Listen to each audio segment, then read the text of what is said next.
10 lists. ठीक है, तो मैं मुख्तलिफ चीज़ों की टॉप 10 लिस्ट कह सकता हूँ। For example top 10 coffee powders for coffee machines. ठीक है, इस किस्म की मुख्तलिफ मैं जो लिस्टें बना सकता हूँ। तो जब मैं लिस्ट का ब्लॉग बनाया करूँगा तो मैं हमेशा उसका जो लेबल है टॉप 10 लिस्ट दिया करूँगा। तो फॉर एग्जांपल अगर मैं क्या नाम है कोई मशीन की, किसी नई मशीन की बात करूंगा कि जी नई मशीन आ गई है, ये मॉडल हो गया है और ये टेक्नोलॉजी आ गई है, तो हो सकता है मैं उसके अंदर न्यू रिलीजेस की कैटेगरी बनाऊं। तो होगा क्या कि जब भी मेरे ब्लॉग में कोई न्यू रिलीजेस पे क्लिक करेगा तो वो तमाम पोस्ट उसको नजर आने शुरू हो जाएंगे जो न्यू रिलीजेस से रिलेटेड है। तो आप समझ रहे हैं ये कैटेगरीज होना बड़ा ज़रूरी है। तो publish post and this should give us our thing कि उसने कहा है कि your blog post publish successfully, तो आपने अपना पोस्ट कर दिया है। अगर आप इस पे क्लिक करेंगे तो आपका पोस्ट एक नई विंडो में आपको नजर आएगा। तो आपको पता चल गया red coffee machines dot blog spot dot com. और आप देखेंगे मेरा टाइटल भी है home of red coffee machines. कुछ उसने अपनी तरफ से विजेट्स यहाँ पे डाले हुए हैं। ठीक है, ये मेरी प्रोफाइल वगैरह सब कुछ आ गई। ये कमेंट सेक्शन आ गया लेफ्ट साइड के ऊपर। और आप ये देखेंगे जो पोस्ट मैंने किया था, तो top 10 red coffee machines of 2009, वो पोस्ट मेरा इधर लेफ्ट साइड पे नज़र आ रहा है। और जिस किस्म की आपकी टेम्पलेट होगी उस टेम्पलेट से रिलेटेड आप इसके अंदर काम कर सकेंगे और उस टेम्पलेट से रिलेटेड आपको यहाँ पे ये जो है रिजल्ट जो है वो आपको नज़र आएगा। So we will then continue on the blogger and look at some other options जो कि हमारे पास अवेलेबल हैं। जी, तो अभी हम जिस सेटिंग के अंदर हैं वो हमारी मोनेटाइज सेटिंग है। और this is where you can actually make money with Google. क्योंकि गूगल के एडसेंस प्रोग्राम जो है वो उन लोगों के लिए है जो कि अपनी साइट्स पब्लिश करते हैं। जैसे आपने अपना ब्लॉग बनाया है और उस ब्लॉग पे वो गूगल के एडवर्ड्स रन करना चाहते हैं। ठीक है, तो यहाँ पे उन्होंने, क्योंकि ब्लॉगर गूगल की ही मलकियत है, तो उन्होंने आपको बिल्ट इन एक फीचर दे दिया है कि किस तरीके से आप इसको कर सकते हैं। अगर आप मोर एडवांस्ड फीचर्स में जाएं तो फिर आप एक्चुअली google.com/adsense में जा सकते हैं और वहां जाके आप अप्लाई कर सकते हैं एक गूगल एडसेंस अकाउंट के लिए, ताकि वो आपको वो कोड दे दें जो कि कोड कॉपी पेस्ट करके आप अपने ब्लॉग में लगा सकें या किसी भी साइट में लगा सकें, चाहे वो ब्लॉगर हो या कोई और। लेकिन क्योंकि हम ब्लॉगर में काम कर रहे हैं और यहाँ पे ये फ्री अवेलेबल है, इसलिए हम इसको यहीं पे देखेंगे। तो मेक मनी विद एडसेंस, आप चूज कर सकते हैं कि आप अपने टेम्पलेट में कहाँ कहाँ ऐड देखना दिखाना चाहते हैं।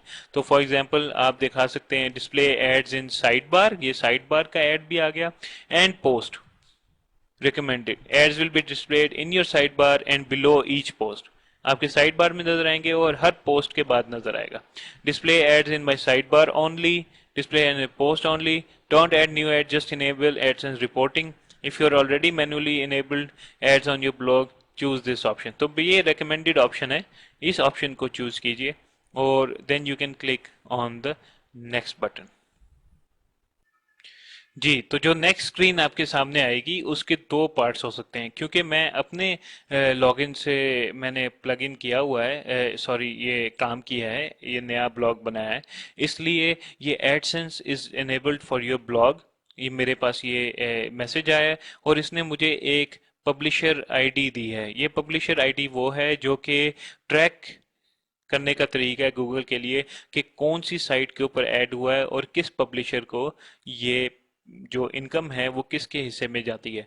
तो क्योंकि ये मेरा पब्लिशर आईडी है और मेरे जो एड्स हैं वो इस पब्लिशर आईडी के साथ सर्व होते हैं, इसलिए उससे जो रिजल्टिंग इनकम है वो मेरे पास है। अब ये है कि it is very much possible कि आपको यहाँ पे अप्लाई करना पड़े एक पब्लिशर आईडी के लिए। और वो अगर जब आप इस स्टेज पे पहुंचेंगे तो वो खुद ब खुद ही आपसे रिक्वायर्ड इंफॉर्मेशन ले लेगा।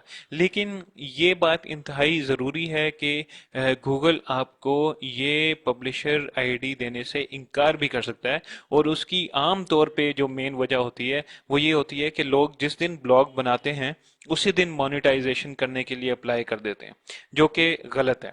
गूगल की कुछ शराइत हैं। फॉर एग्जांपल आपका ब्लॉग जो है वो रेगुलरली अपडेट होना चाहिए। आपके ब्लॉग में अच्छा खासा, एटलीस्ट मेरी नज़र में अच्छे खासे कोई 20-25 पोस्ट होने चाहिए, ताकि गूगल को पता चले आपका कंटेंट किस किस्म का है। और गूगल को ये होना चाहिए कि ये कॉपी पेस्टेड कंटेंट नहीं है, ये एक कोशिश की गई है यूनिक और अच्छे कंटेंट बनाने की।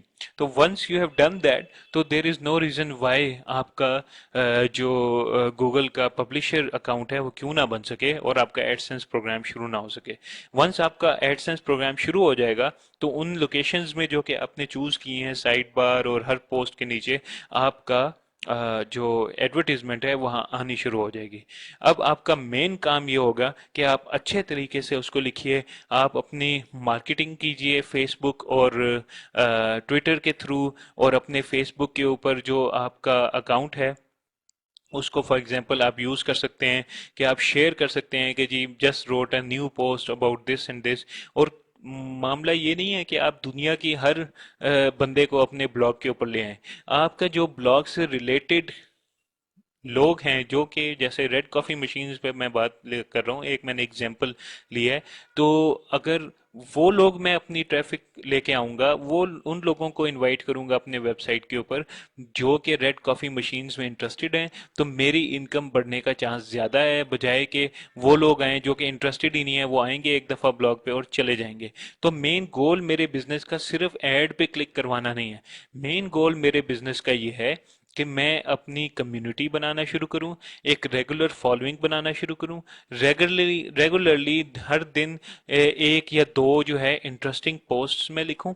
और जब मैं वो ये कंटिन्यूसली कर दूं, ये बड़ा इजी है समझना कि यार एक दो पोस्ट में डेली कैसे लिख सकता हूं, लेकिन आपके इर्द गिर्द इतनी ज़्यादा इंफॉर्मेशन है, तो आप उसको गैदर करना सीखिए। आपने गूगल पे सर्च कीजिए, अपने खुद, आपका पैशन होगा, आपने एक चीज़ चूज़ की है, आपने जो कीवर्ड रिसर्च की है, उससे आपको ये सारा डेटा पता चलेगा कि लोग क्या चीज़ ढूंढ रहे हैं आपकी फील्ड में। जैसे मैं एक फील्ड ले सकता हूँ डॉग फूड, उसके अंदर लोग किस चीज़ में इंटरेस्टेड हैं। लोग हेल्दी डॉग फूड में इंटरेस्टेड हैं, वीगन डॉग फूड में इंटरेस्टेड हैं, डॉग फूड फॉर पपीज़ में इंटरेस्टेड हैं, मीटलेस जो डॉग फूड जैसे वीगन है उसके अंदर इंटरेस्टेड है।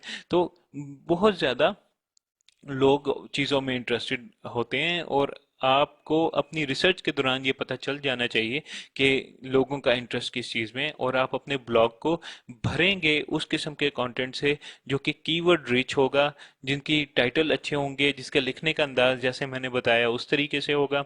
और उसमें आप अच्छी अच्छी पिक्चर्स जो है वो डालिए। आप गूगल सर्च करके भी ले सकते हैं, लेकिन मेक श्योर कि ऐसी पिक्चर्स ना हो जो कि कॉपीराइटेड हो और आपको उसमें कोई मसला ना पेश हो। अगर आप यूट्यूब वीडियोस ला सकते हैं, तो यूट्यूब वीडियोस भी एक ऑप्शन है कि आप अपने जो ब्लॉग के अंदर अगर आपको इंटरेस्टिंग वीडियो मिलती है तो वो शेयर कर सकते हैं। तो एक हेल्दी मिक्स होना चाहिए आपके ब्लॉग का, ओरिजिनल कंटेंट का जो बिल्कुल आपका अपना कंटेंट है, उस कंटेंट का जो कि आपने कहीं और पढ़ा है या किसी और ने पोस्ट लिखा है।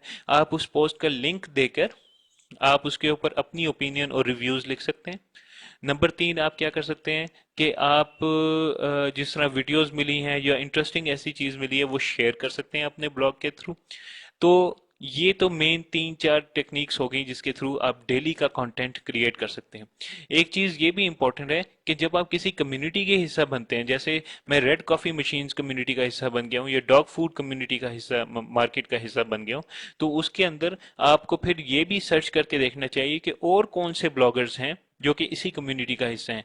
और बेस्ट एफर्ट ये होती है कि आप जब उन ब्लॉगर्स के ब्लॉग पे जाएं, तो उधर अच्छे पॉजिटिव और थॉट प्रोवोकिंग और यानी ऐसे कमेंट्स डालें उन ब्लॉग्स पोस्ट के अंदर जो कि जिससे पता चलता हो कि वाकई आप भी पैशनेट हैं अपनी इस मार्केट के बारे में।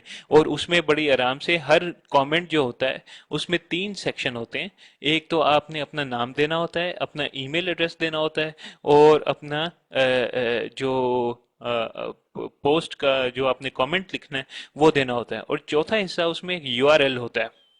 तो बड़ी इजीली मैं क्या करता हूँ कि अगर मैं लिंक्स बनाना चाहूँ, तो मैं क्या करता हूँ कि मैं जब कम्युनिटी में जाता हूँ और मैं चाहता हूँ कि मैं उधर कमेंट करूँ, मैं ये भी चाहता हूँ कि उन लोगों को मेरे बारे में भी पता चले।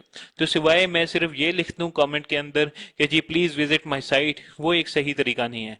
लेकिन मैं अपना मेन जो कीवर्ड है वो अपने नाम की जगह जरूर लिख सकता हूँ। सो फॉर एग्जांपल अगर मैं कहीं जाके कमेंट करूंगा तो मैं अपने नाम की जगह रेड कॉफी मशीन्स लिखूंगा, और मैं अपने यूआरएल के अंदर अपनी वेबसाइट का यूआरएल दूंगा।